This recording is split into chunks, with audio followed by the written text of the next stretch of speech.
nama aku Nabila. Nama aku Dewa. Hai, aku Tiara. Aku Nurjihan.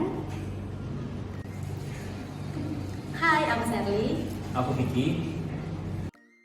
Website Siloam Hospital adalah website pelayanan dari Rumah Sakit Siloam yang menghubungkan antara pasien, rumah sakit, dan dokter dengan tujuan memberikan kemudahan bagi penggunanya, mulai dari mencari rumah sakit Siloam terdekat, buat janji temu dengan dokter, hingga mencari tahu riwayat medis selama berobat di Siloam.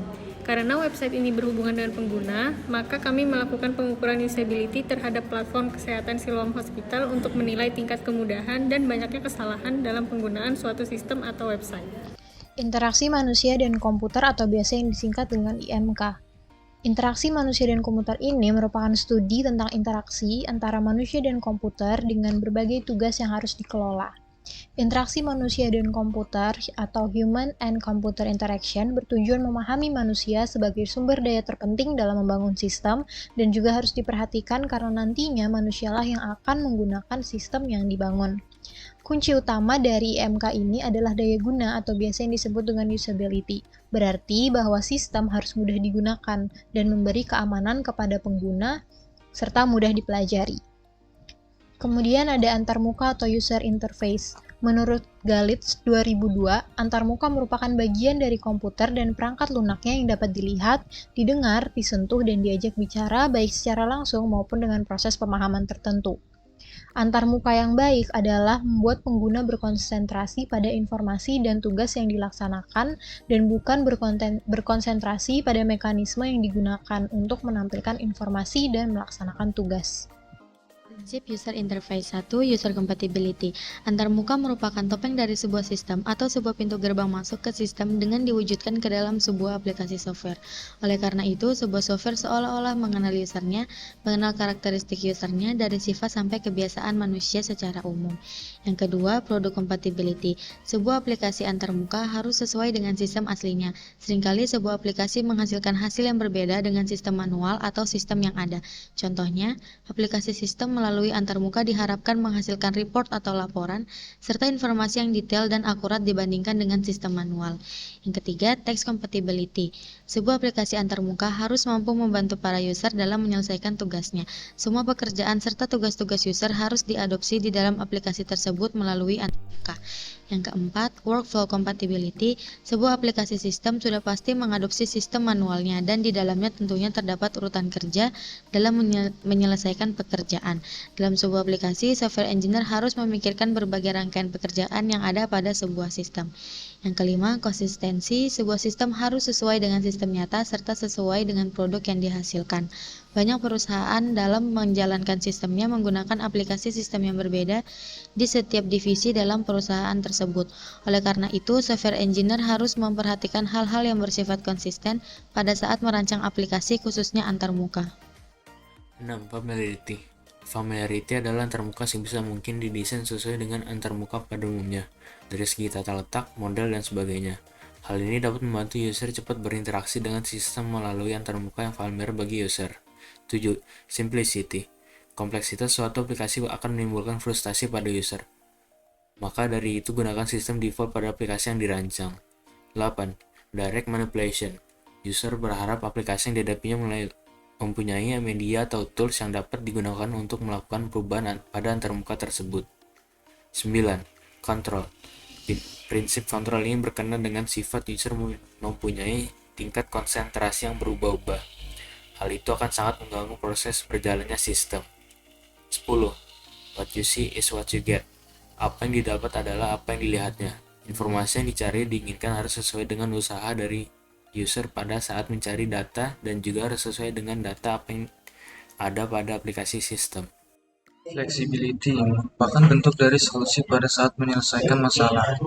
12. Responsiveness. Setelah memberikan input atau memasukkan data ke aplikasi sistem melalui antarmuka, sebaiknya sistem langsung memberi tanggapan atau respon dari hasil yang diinputkan. 13. Invisible Technology. Menyembunyikan detail teknis dari suatu sistem merupakan hal yang sangat direkomendasikan dalam membuat user interface. 14. Protection.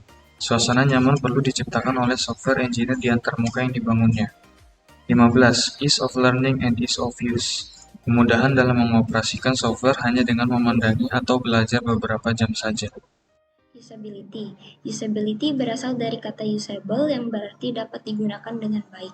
Pembahasan mengenai interface atau antarmuka yang user-friendly biasanya digunakan untuk halaman website atau perangkat lunak software agar dapat digunakan secara lebih efisien, mudah, dan memberikan pengalaman yang menyenangkan. Usability diartikan sebagai satu ukuran di mana pengguna dapat mengakses fungsionalitas dari sebuah sistem dengan efektif, efisien, dan memuaskan dalam mencapai tujuan tertentu. Sifat dan prinsip antarmuka ada 3. Yang pertama, learnability, yaitu suatu cara yang dapat memudahkan user dalam mengakses atau berinteraksi dengan sebuah interface. Sifat learnability ada 5. Yang pertama, predictability, yaitu prinsip mengenai pengetahuan pengguna mengenai interaksi yang telah dilakukan. Contohnya, jika pengguna mengklik tombol hapus, maka pengguna dapat menebak bahwa hasil dari tindakan tersebut adalah sistem menghapus data. Yang kedua, synthesizability, di mana pengguna dapat melihat hasil yang terjadi atau tanda sedang terjadinya suatu proses. Contohnya, pemindahan file. Yang ketiga, familiarity, di mana prinsip pengetahuan seseorang berdasarkan icon-icon yang terdapat dalam komputer dan mengetahui fungsi-fungsinya. Contohnya, tombol minimize, maximize, dan close. Generalisability adalah perluasan pengetahuan dalam interaksi tertentu untuk digunakan dalam sistem yang baru atau generalisasi. Contohnya ada pada operasi edit, cut, copy, dan paste. Konsistensi. Secara sederhana, konsistensi dapat diartikan bahwa hal serupa harus terlihat dan bertingkah sama, sedangkan hal yang berbeda harus terlihat berbeda. Contohnya adalah bentuk dari button add adalah tanda tambah plus yang artinya membuat sesuatu yang baru. Kemudian di sifat kedua ada flexibility yang merupakan sebuah sistem yang dianggap memenuhi usability diharapkan dapat dioperasikan dengan prosedur yang tidak kaku. Di sini flexibility memiliki 5 konsep. Yang pertama ada dialog inisiatif, yaitu pengguna memiliki kebebasan dalam sebuah kotak dialog. Prinsip ini tidak menghambat pengguna untuk melakukan dialog tanpa adanya batasan.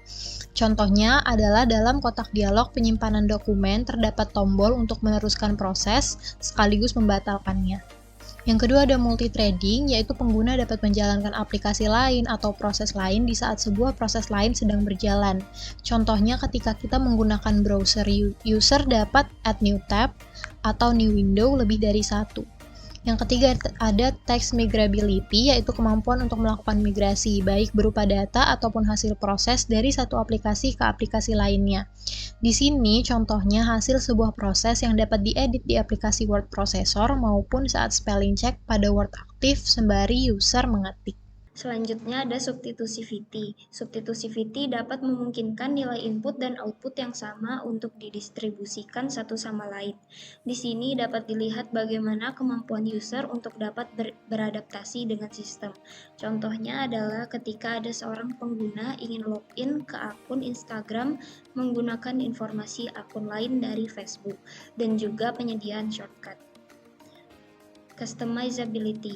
Customizability adalah desain yang dapat digunakan oleh pengguna secara adaptif atau sesuai dengan tujuan masing-masing pengguna, atau juga kemampuan yang dimiliki pengguna untuk merubah dan memodifikasi interface. Prinsip yang terkait pada customizability adalah adaptivity dan adaptability. Contohnya adalah pengaturan toolbar dan letak icon. Sifat yang terakhir yaitu robustness, ketahanan fisik, di mana tingkat dukungan yang diberikan agar user dapat menentukan keberhasilannya atau tujuan goal yang diinginkan. Robustness mempunyai 4 prinsip. Yang pertama ada observability, pengguna dapat melakukan observasi pendahuluan sebelum benar-benar melakukan proses yang sesungguhnya. Contohnya di mana pengguna memungkinkan mengetahui operasi yang sedang dilakukan oleh sistem. Yang kedua ada recoverability, kemampuan pengguna untuk memperbaiki aksi yang dilakukan ketika diketahui terjadi sesuatu kesalahan. Contohnya ada icon undo, di mana dapat menghapus pekerjaan sebelumnya dengan satu kali klik saja. Mengetahui laju komunikasi melalui sistem, di mana responsif terhadap waktu sangatlah berpengaruh karena waktu untuk sistem untuk menanggapi dalam beberapa cara untuk pengguna tindakan. Contohnya mengklik tombol print tapi tidak memberikan respon atau feedback. Text conformance, tingkatan di mana sistem pelayanan mendukung semua teks yang diinginkan oleh user dengan cara diketahui oleh user tersebut. seperti tugas kelengkapan, di mana sistem dapat melakukan tugas kebutuhan user, dan tugas kecukupan, di mana pengguna dapat melakukan tugas dengan baik melalui sistem. Contohnya di mana sistem menyediakan tempat untuk user mengisi dan user mempunyai tanggung jawab untuk melengkapinya. Di sini kami akan menganalisis website kesehatan masyarakat Rumah Sakit Siloam. Berikut website Rumah Sakit Siloam seperti yang tertera pada layar dan tampilan utama website dari Rumah Sakit Siloam Hospital. Metode penelitian yang kami gunakan yaitu jenis kuantitatif, di mana jenis kuantitatif merupakan metode survei yang digunakan untuk meneliti pada populasi atau sampel tertentu guna pengumpulan data. Kami juga menggunakan metode skala Likert yang digunakan untuk mengukur sikap, pendapat, dan persepsi seseorang atau kelompok orang tentang fenomena sosial. Di sini kami menggunakan skor 1-5, di mana 1 sangat buruk, 2 buruk, 3 cukup, 4 baik, dan 5 sangat baik. Kita masuk ke bagian kuesioner. Di sifat flexibility, yang pertama ada dialog inisiatif, yaitu pengguna memiliki kebebasan dalam sebuah kotak dialog. Contohnya pada soal pertama yang sudah kita buat, yaitu tab medical check-up yang memiliki beberapa pilihan. Di sini kita bertanya kepada responden apakah mereka merasakan keefektifan dengan adanya beberapa pilihan di tab medical check-up tersebut. Kemudian di sifat kedua ada multithreading, yaitu pengguna dapat menjalankan aplikasi lain atau proses lain di saat sebuah proses lain sedang berjalan. Contohnya adalah fitur customer service yang ada di website Siloam yang dapat dijalankan bersama-sama dengan website Siloam tersebut. Di situ kita juga menanyakan keefektifan responden saat menggunakan fitur CS sekaligus dapat menggunakan fitur lain secara bersamaan. Kemudian sifat ketiga dalam flexibility yaitu task migrability, yaitu kemampuan untuk melakukan migrasi baik berupa data ataupun hasil proses dari satu aplikasi ke aplikasi lain. Contoh di soal pertama yang kita buat yaitu fitur direct WhatsApp pada pusat bantuan yang memudahkan responden atau pengguna untuk langsung menuju ke aplikasi yang lain. Selanjutnya adalah substitutivity, yaitu untuk memungkinkan nilai input dan output yang sama untuk didistribusikan satu sama lain. Contoh soal nomor 1 adalah kami bertanya kepada responden apakah responden mengerti bahwa icon customer service ini adalah icon layanan customer service. Selanjutnya ada customizability, yaitu desain yang dapat digunakan oleh pengguna secara adaptif atau sesuai dengan tujuan masing-masing pengguna. Contoh soal nomor 1 yaitu adalah fitur pemilihan bahasa untuk membantu responden dalam mengatur bahasa yang diinginkan. Sifat yang keempat adalah generalizability, di mana perluasan pengetahuan dalam interaksi tertentu untuk digunakan dalam sistem yang baru. Contohnya adalah halaman utama pada website Siloam Hospital. Sifat yang kelima adalah konsistensi. Secara sederhana, konsistensi dapat diartikan bahwa hal serupa harus terlihat dan bertingkah sama. Contohnya adalah halaman utama pada website Siloam Hospital. Sifat robustness pada prinsip observability. Pengguna dapat melakukan observasi pendahuluan sebelum benar-benar melakukan proses yang sesungguhnya. Contohnya seperti gambar tampilan beranda medical check-up pada tampilan hitung resiko jantung. Prinsip yang kedua yaitu recoverability, kemampuan pengguna untuk memperbaiki aksi yang dilakukan ketika diketahui terjadi suatu kesalahan. Contohnya pada gambar tampilan menu login di mana disediakan fitur lupa password yang memudahkan pengguna memulihkan akun yang lupa password.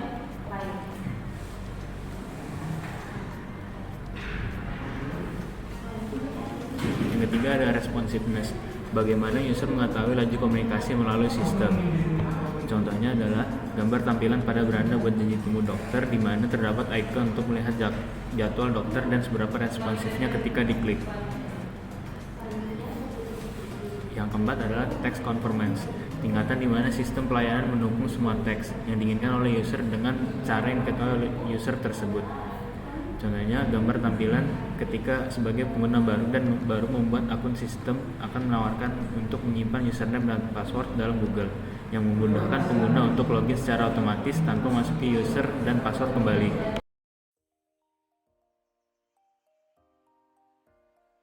Menurut hasil analisis yang telah kami lakukan menggunakan kuesioner terhadap 80 responden, kami mendapatkan hasil sebagai berikut. Contohnya pertanyaan nomor 1 learnability.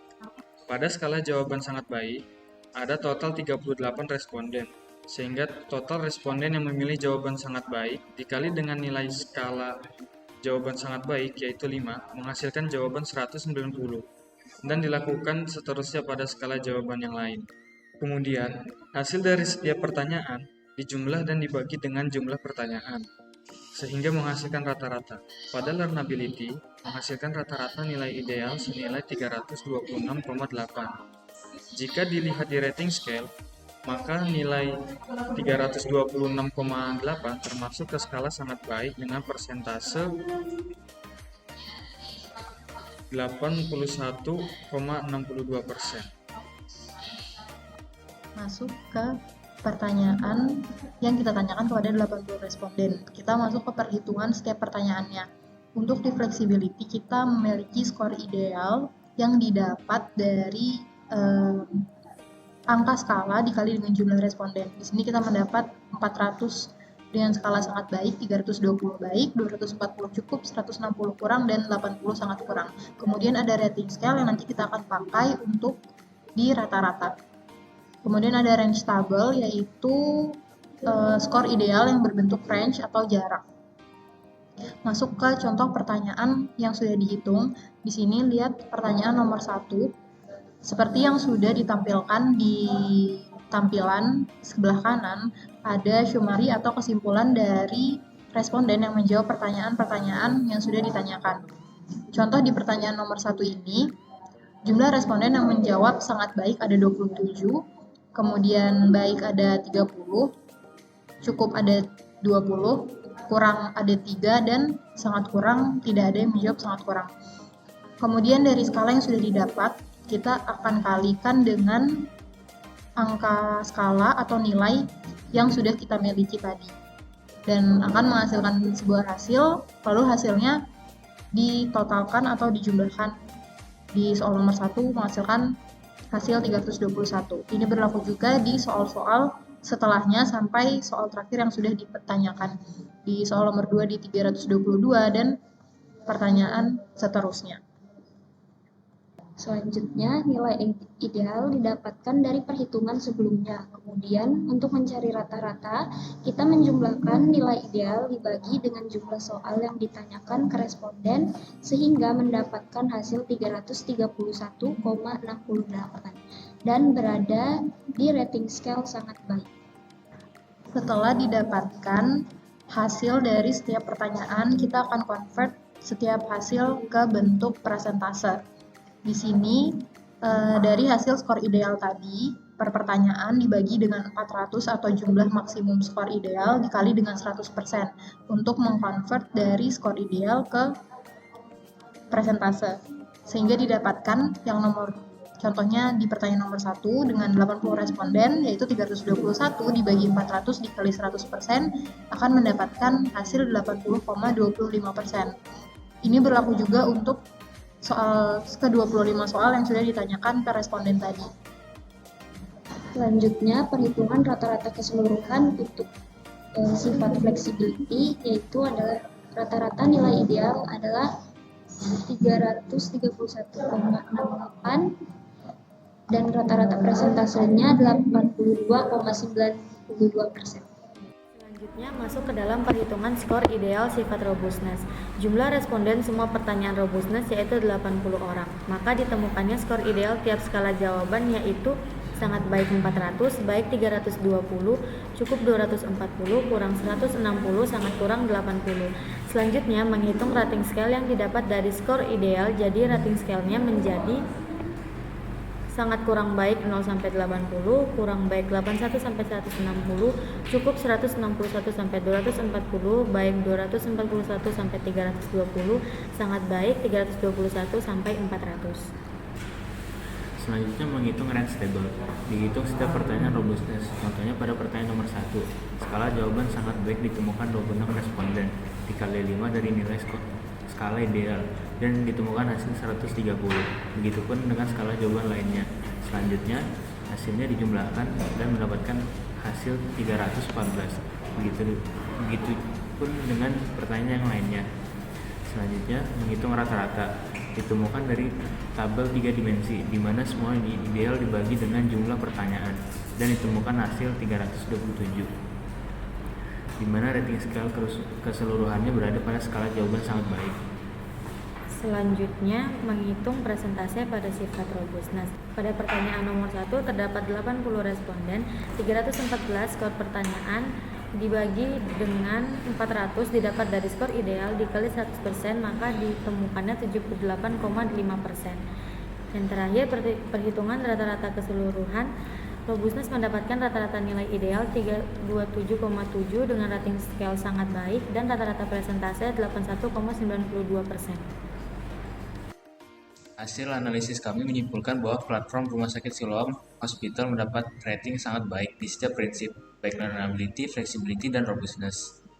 Berdasarkan hasil penelitian, pembahasan, dan kesimpulan yang telah diperoleh, maka saran yang dapat kami berikan bagi website Rumah Sakit Siloam adalah terus mempertahankan kualitas website sesuai dengan prinsip usability agar memudahkan seluruh pengguna dalam mengakses semua informasi terkait Rumah Sakit Siloam.